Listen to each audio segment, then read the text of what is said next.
नमस्कार, आप देख रहे हैं सुप्रभात बिहार और आपके साथ मैं हूं विवेक। राजधानी पटना में कोरोना वायरस की आड़ में दुकान से लूट की घटना को अंजाम दिया गया है। जक्कनपुर थाने के ठीक सामने केक शॉप में अपराधियों ने बीती रात 20,000 रुपए लूटे हैं और आराम से चलते बने। तो केक शॉप में अपराधियों ने अपनी धमक दी और मास्क लगाकर इस घटना को अंजाम दिया। लूट के लिए आए लुटेरे अपनी पहचान छिपाने के लिए कोरोना वायरस के मास्क पहने हुए थे। उस कैश लूटने के बाद अपराधियों ने केक, पेस्ट्री और दूसरे सामानों की लूटपाट की है। पुलिस और स्थानीय लोगों ने उन्हें खदेड़ा। हालांकि इस बीच एक लुटेरा पकड़ लिया गया, जबकि दूसरे लुटेरे मौके से फरार हो गए। सिटी एसपी जितेंद्र कुमार ने गिरफ्तार सानू के पास से लूट की रकम और एक पिस्टल बरामद किया है। बताया जा रहा है कि अपराधी मास्क, कैप और बैग लेकर आए थे। पकड़े जाने के बाद भी सोनू नाम के अपराधी ने कहा है कि अगली बार वो पूरी दुकान को लूट लेगा। कट्टा लेकर के आया, 10 एक ही छोड़ी में 10 छोड़ा। क्या बोल रहा है? काउंटर खाली करो, पैसा तो जल्दी। उसके बाद अपने से काउंटर खाली करके ले गया। और जोगबनी थाना क्षेत्र के मीरगंज में कंस्ट्रक्शन कर्मचारी पर करीब 10 की संख्या में आए अपराधियों ने जानलेवा हमला बोल दिया। अपराधियों ने बुल्ला नाम के शख्स की पीठ में चाकू घोंपा, सिर फोड़ा। घायल दोनों कर्मचारियों का इलाज नेपाल के नोबेल हॉस्पिटल में चल रहा है। स्थानीय लोगों के मुताबिक घटना आपसी रंजिश में हुई है।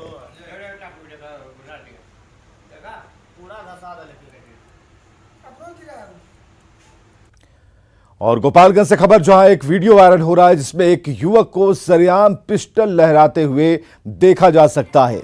बाइक पर सवार ये युवक पहले तो पिस्टल लहराता है, फिर उसमें गोली भरने की कोशिश करता हुआ दिखता है। इस दौरान गांव के कुछ युवक उसे ऐसा करने से रोकते भी हैं, मना करते हैं, लेकिन वो नहीं मानता।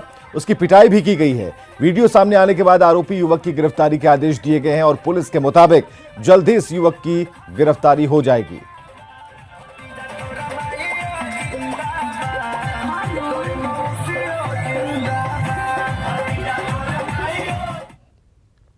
और सहरसा में होली के दिन पतरघट मुख्य बाजार में बंद दुकान को जबरन खुलवाने को लेकर दो गुट आपस में भिड़ गए।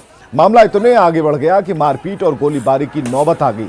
हैरानी की बात यहां यह है कि पुलिस प्रशासन की तरफ से गोलीबारी मामले में अब तक किसी की भी गिरफ्तारी नहीं हुई है, कोई कार्रवाई नहीं हुई है।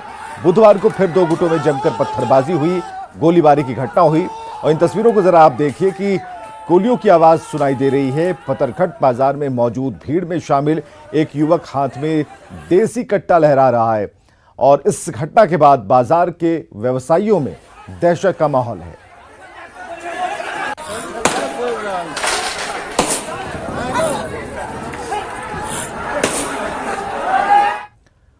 और बेतिया में कुर्ताफाड़ होली खेलने से मना करने पर 13 साल के एक मासूम की बेरहमी से पिटाई कर दी गई। बच्चे के शरीर पर जख्म के गहरे निशान हैं। बताया जा रहा है कि बच्चे को लाठी और लोहे की सरिया से पीटा गया है। बच्चे के पिता ने शिकारपुर थाने में शिकायत कर न्याय की गुहार लगाई है। स्थानीय लोगों के मुताबिक बच्चे के साथ उसके पिता और जीजा की पिटाई की गई। परिजनों के बयान के आधार पर पुलिस ने मामला दर्ज कर जांच शुरू कर दी है। होली में दारू पी कर मौज मस्ती करते रहूं तो डॉक्टर ने तो मार लो। आज कथी से मारे? लाठी से, बांस से, होली में पी खा के गोइनी से माना कर तो जामा गंजी फोड़ल सो उहे अबर हमर लइका दामाद गइल तो बहुत ज्यादा मार दल।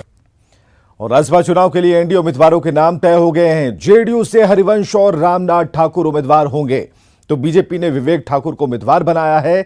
बिहार में राज्यसभा की 5 सीटों के लिए चुनाव होने हैं। विधानसभा में सदस्यों की संख्या के आधार पर 3 सीटों पर एनडीए की जीत तय है। न्यूज़ 18 की खबर पर मुहर। हरिवंश को पार्टी फिर भेजेगी राज्यसभा। वर्तमान सांसद और राज्यसभा सदस्य हरिवंश बाबू हम लोग के पार्टी के प्रत्याशी होंगे। रामनाथ ठाकुर पर जेडीयू ने फिर जताया भरोसा। हम लोग के पार्टी के दूसरे प्रत्याशी होंगे रामनाथ ठाकुर जी। बीजेपी ने विवेक ठाकुर को बनाया उम्मीदवार। निश्चित रूप से एनडीए को इस संवाद का और बीजेपी को खास करके एक दूरगामी काफी लाभ होने वाला है। हमने पहले ही अपने दर्शकों को बता दिया था कि जेडीयू राज्यसभा के उपसभापति हरिवंश और रामनाथ ठाकुर को फिर से राज्यसभा भेजने जा रही है, और वही हुआ। 63 साल के हरिवंश पेशे से पत्रकार रहे हैं। बलिया के सिताब दियारा के रहने वाले हरिवंश ने बीएचयू से स्नातक करने के बाद पत्रकारिता की पढ़ाई की। पत्रकारिता के साथ साथ हरिवंश का झुकाव शुरू से ही राजनीति की तरफ रहा है। चंद्रशेखर जब प्रधानमंत्री बने तो हरिवंश जी को अतिरिक्त सूचना सलाहकार बना दिया गया। हरिवंश की राजनीति में औपचारिक एंट्री तब हुई जब 2014 में जेडीयू ने उन्हें राज्यसभा भेजा और उसके बाद उन्हें राज्यसभा का उपसभापति चुन लिया गया।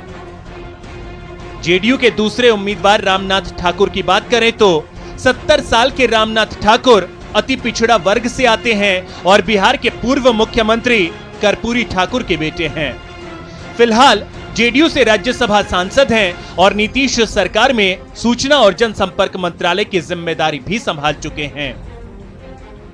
मतलब इस साल राज्यसभा से जेडीयू के 3 सांसद रिटायर्ड हो रहे हैं, लेकिन बदली परिस्थितियों में संख्या बल के आधार पर जेडीयू अपने 3 में से 2 सांसदों को ही फिर से राज्यसभा भेजने में सक्षम है, जिनके नामों की घोषणा कर दी गई। वहीं बिहार बीजेपी कोटे से विवेक ठाकुर राज्यसभा जाएंगे। विवेक ठाकुर मौजूदा सांसद डॉक्टर सीपी ठाकुर के बेटे हैं।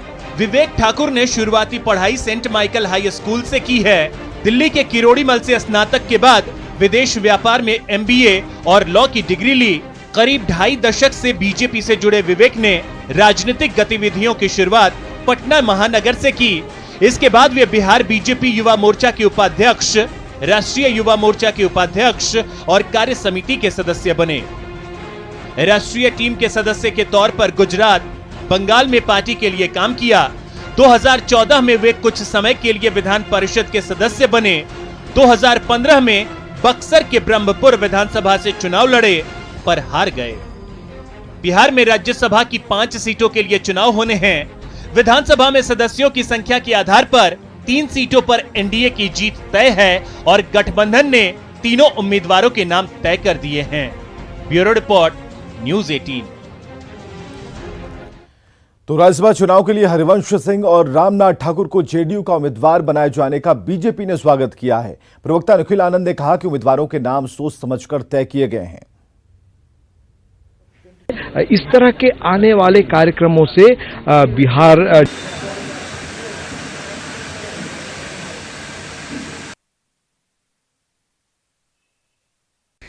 देखिए, हरिवंश जी बड़े पत्रकार रहे हैं और राज्यसभा के सभापति हैं, तो और इसके अलावा रामनाथ ठाकुर जी कर्पूरी ठाकुर जी के बेटे हैं और अति पिछड़ा समाज के बड़े लोगों में हैं। तो ये मैं समझता हूँ कि बहुत ही अच्छा चयन हुआ है और दोनों नेताओं को हम बधाई देते हैं। तो एनडीए ने उम्मीदवारों के नाम तय कर दिए हैं, तो महागठबंधन में सस्पेंस जारी है। हालांकि सूत्रों के हवाले से खबर है कि लालू प्रसाद के करीबी प्रेम गुप्ता और फैसल अली को आरजेडी ने अपना राज्यसभा उम्मीदवार बनाया है और इन सब के बीच कांग्रेस और आरजेडी दोनों अपना हित साधने में लगी है।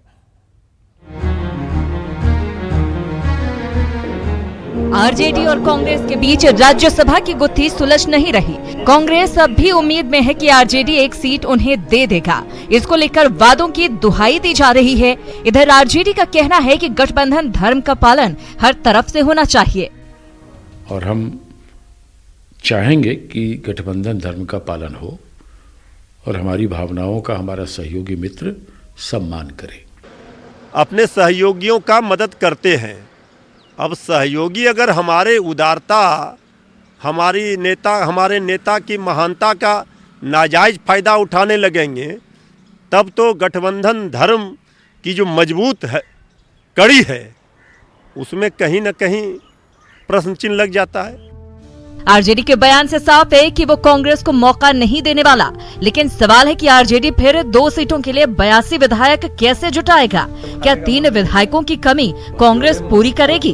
पार्टी ने अभी इस पर पत्ते नहीं खोले हैं, लेकिन विरोधी कांग्रेस को पिछलग्गू से ज्यादा नहीं समझते। तो कांग्रेस की देखिए भद पीट चुकी है। कांग्रेस हार कर अंत में या तो तेजस्वी के पीछे उनका झोला झंडा उठाए या फिर कांग्रेस का सुपड़ा साफ बिहार में होना तय। सीटों के हिसाब से उम्मीदवार खड़े होने पर राज्यसभा चुनाव में वोटिंग की नौबत नहीं आती, लेकिन उम्मीदवार सीट से ज्यादा होंगे तो फिर मतदान होगा। तब कांग्रेस आरजेडी का साथ नहीं देती है तो तेजस्वी एंड टीम के लिए मुश्किल खड़ी हो सकती है। न्यूज़ 18 के लिए पटना से साकेत कुमार की रिपोर्ट।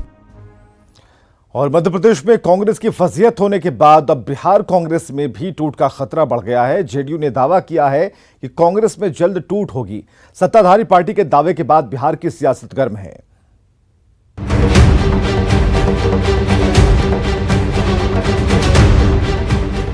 राजनीति में दल बदल अब कोई आश्चर्य नहीं, बस मौके की बात है। एमपी कांग्रेस में टूट के बाद बिहार कांग्रेस में भी सुगबुगाहट तेज है, ऐसा हम नहीं कह रहे, बल्कि जेडीयू दावा कर रही है। ऐसा दावा सिर्फ जेडीयू का ही नहीं, बल्कि बीजेपी भी इसके संकेत दे रही है। तो बड़ी टूट होगी बिहार कांग्रेस में चुनाव के पहले, निश्चित रूप से। बहुत से विधायक जो है छोड़ के भागेंगे।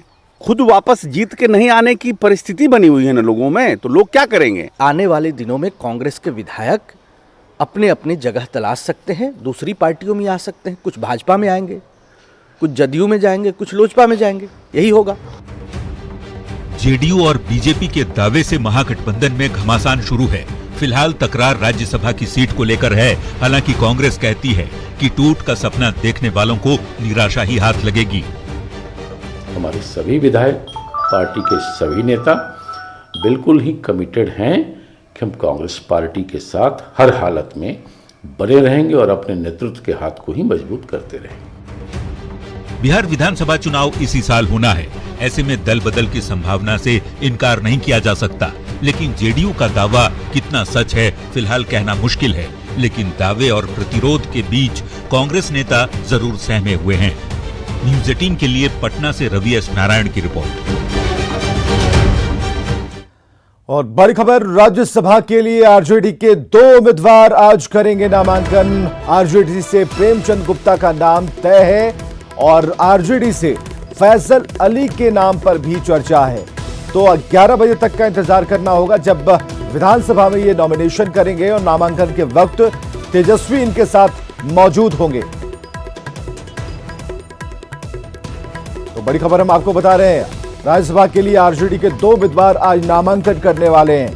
पहले उम्मीदवार हैं प्रेमचंद गुप्ता, जिनका नाम तय हुआ है, और आरजेडी से फैसल अली के नाम पर चर्चा भी है। तो 11 बजे विधानसभा में नॉमिनेशन का वक्त है, जब तेजस्वी भी इनके साथ होंगे जब ये नॉमिनेशन करने के लिए विधानसभा पहुंचेंगे।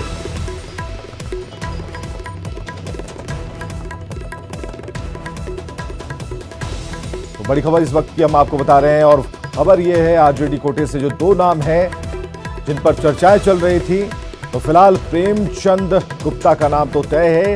हालांकि आरजेडी से फैसल अली के नाम पर भी चर्चा है।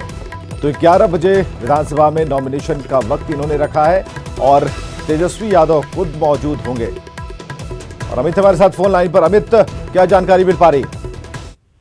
देखिए विवेक, 11 बजे विधानसभा पहुंचेंगे जो दोनों उम्मीदवार हैं। अभी तक एक नाम तय है कि अभी प्रेमचंद गुप्ता जो है वो विश्वस्त सूत्रों के हवाले से खबर मिल रही है कि वो नॉमिनेशन करेंगे। साथ में एक और जो उम्मीदवार।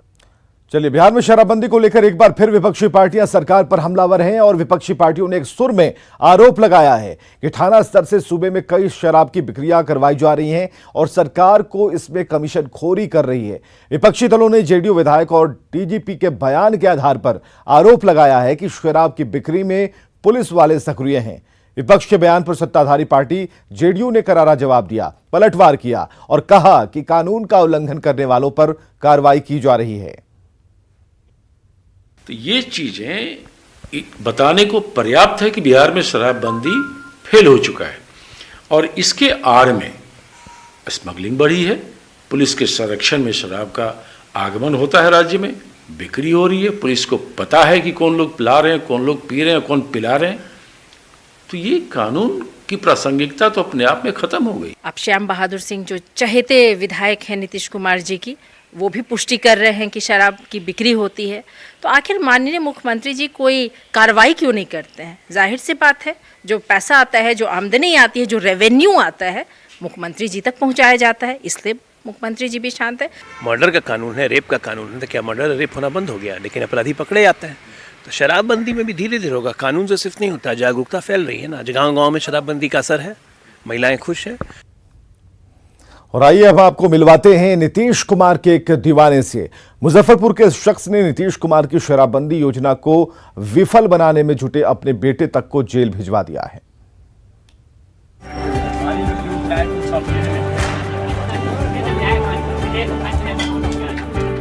अपने प्रिय नेता नीतीश कुमार के सामने हाथ जोड़े खड़े ये हैं गणेश पटेल। ये तस्वीरें नीतीश को लेकर गणेश की दीवानगी की निशानी हैं। गणेश की ये दीवानगी सिर्फ तस्वीरों तक ही सीमित नहीं है, बल्कि गणेश पटेल नीतीश कुमार की योजनाओं का पूरे दिल से प्रचार प्रसार करते हैं। नीतीश की योजनाओं को लेकर गणेश की इतनी दीवानगी है कि शराबबंदी कानून को धता बता रहे अपने बेटे को उन्होंने जेल भिजवा दिया।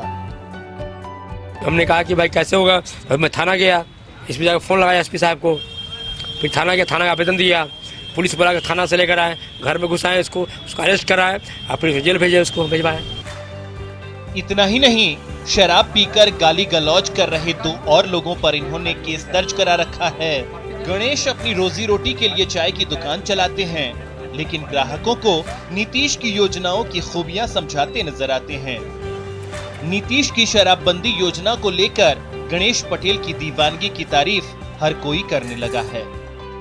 इससे संदेश ऐसा मिलेगा कि अगर सभी लोग अगर इस तरह के कदम उठाते हैं तो शराब पूर्ण शराबबंदी के रूप में मानी जा सकती है। अपने निजी फायदे के लिए नेताओं के साथ फोटो खिंचवाने का मौका नहीं छोड़ने वाले की कोई कमी नहीं है, लेकिन अपने नेता को इस कदर चाहने वाले लोग कम ही मिलते हैं। सुधीर कुमार, न्यूज़ 18, मुजफ्फरपुर। बिहार में कोरोना वायरस को लेकर प्रशासन सतर्क है और अब तक 52 मरीजों के सैंपल लिए जा चुके हैं। गया और पटना एयरपोर्ट पर अब तक 18,671 यात्रियों की जांच हो चुकी है। 144 लोगों को निगरानी के लिए नामांकित किया गया है। 14 दिनों की निगरानी पूरा करने वाले मरीजों की संख्या 71 है। हालांकि राहत की बात यह है कि अब तक बिहार में एक भी पॉजिटिव केस सामने नहीं आया है। स्वास्थ्य विभाग के प्रधान सचिव संजय कुमार ने ये जानकारी दी है।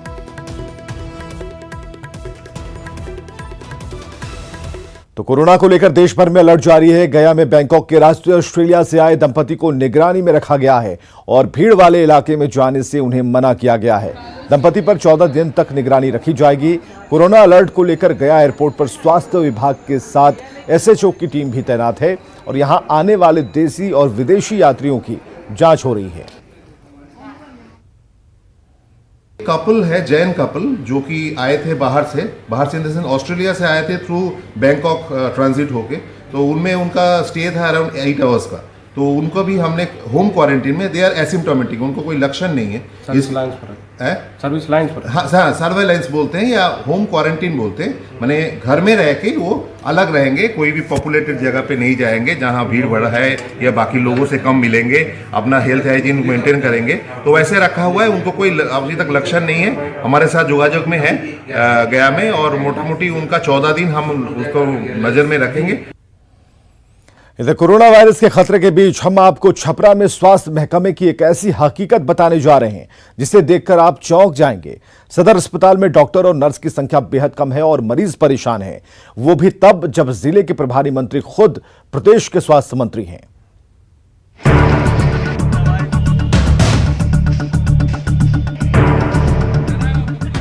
अस्पताल के बाहर मरीजों की कतार, निबंधन कार्यालय से कर्मचारी गायब और भीतर डॉक्टर की खाली कुर्सी। ये नजारा है छपरा सदर अस्पताल का, जहां मरीज तो पहुंच रहे हैं लेकिन उन्हें देखने वाला कोई नहीं। जिले में भगवान भरोसे चल रहे स्वास्थ्य महकमे की ये तस्वीर तब है जब देश भर में कोरोना वायरस को लेकर सतर्कता बरतने का दावा किया जाता है। मुकम्मल स्वास्थ्य सेवाएं मुहैया कराने की बात सरकार करती है, लेकिन जिस जिले के प्रभारी मंत्री खुद प्रदेश के स्वास्थ्य मंत्री मंगल पांडे हों, तो ऐसे में ये तस्वीर विभागीय लापरवाही ही बयां कर रही है। मात्र 17 डॉक्टर हैं। 17 डॉक्टर में पूरे अस्पताल को चलाया जा रहा है। इसका मुद्दा हम लोगों ने उठाया है सिविल सर्जन से कि भाई इसके बारे में सरकार को लिखा जाए कि डॉक्टर यहाँ आवें और मरीजों का इलाज हो। अस्पताल में 70% डॉक्टर हैं ही नहीं, जिनकी तैनाती है भी वो सप्ताह में 2 से 3 दिन गायब ही रहते हैं। अस्पताल में 72 चिकित्सकों की जरूरत है, लेकिन 18 ही पदस्थापित हैं। 4 अस्पताल प्रबंधक की भी जरूरत है, लेकिन सिर्फ 1 ही कार्यरत है, जबकि 200 नर्सों की जरूरत है और सिर्फ 17 नर्स ही कार्यरत हैं। मरीज परेशान हैं, लेकिन अस्पताल प्रबंधन लाचार। सुनिए सिविल सर्जन का बयान।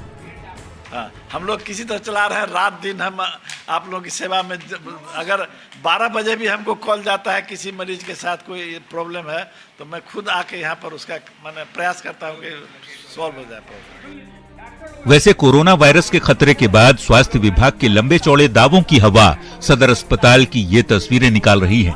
इलाज के नाम पर की जा रही खानापूर्ति से आखिर कैसे निपटा जाएगा, इसका जवाब किसी के पास नहीं। समझना मुश्किल नहीं कि मरीजों की हालत क्या होगी। न्यूज़ 18 के लिए छपरा से संतोष गुप्ता की रिपोर्ट। खबरें लगातार जारी हैं, आप बने रहिए हमारे साथ।